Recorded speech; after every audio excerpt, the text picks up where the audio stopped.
বাংলাদেশের সাম্প্রতিক রাজনৈতিক পরিবর্তন, অন্তর্বর্তী সরকারের ভূমিকা এবং নতুন নেতৃত্বের সামনে চ্যালেঞ্জ নিয়ে বিশ্লেষণ প্রকাশ করেছে আন্তর্জাতিক গবেষণা প্রতিষ্ঠান কার্নেগি এন্ডাউনমেন্ট ফর ইন্টারন্যাশনাল পিস।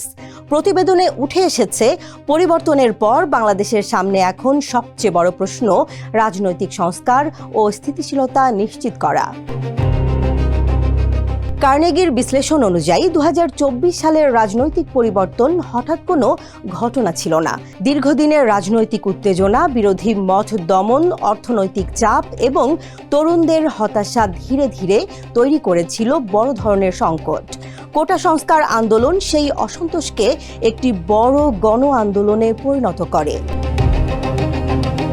পরবর্তী সময়ে অন্তর্বর্তী সরকার দায়িত্ব নেয় কঠিন এক পরিস্থিতিতে। রাজনৈতিক অস্থিরতার পাশাপাশি ছিল অর্থনৈতিক চাপ। অর্থনীতি সচল রাখা, আন্তর্জাতিক সহযোগিতা নিশ্চিত করা এবং রাষ্ট্রীয় প্রতিষ্ঠানগুলোতে সংস্কার আনা ছিল তাদের অন্যতম প্রধান চ্যালেঞ্জ। বিশ্লেষণে বলা হয়েছে, ব্যাংকিং খাত, বৈদেশিক মুদ্রা ব্যবস্থাপনা এবং অর্থনৈতিক শৃঙ্খলা ফেরাতে বিভিন্ন পদক্ষেপ নেওয়া হয়। একই সঙ্গে সামনে আসে রাজনৈতিক কাঠামোর পরিবর্তনের বিষয়, যাতে ক্ষমতার ভারসাম্য ও জবাবদিহিতা নিশ্চিত করা যায়। কার্নেগির প্রতিবেদনের মূল পর্যবেক্ষণ হলো, বাংলাদেশের মানুষ শুধু সরকার পরিবর্তন নয়, একটি নতুন রাজনৈতিক ব্যবস্থার প্রত্যাশা করছে। আর এই প্রত্যাশা পূরণ করাই নতুন নেতৃত্বের সবচেয়ে বড় পরীক্ষা।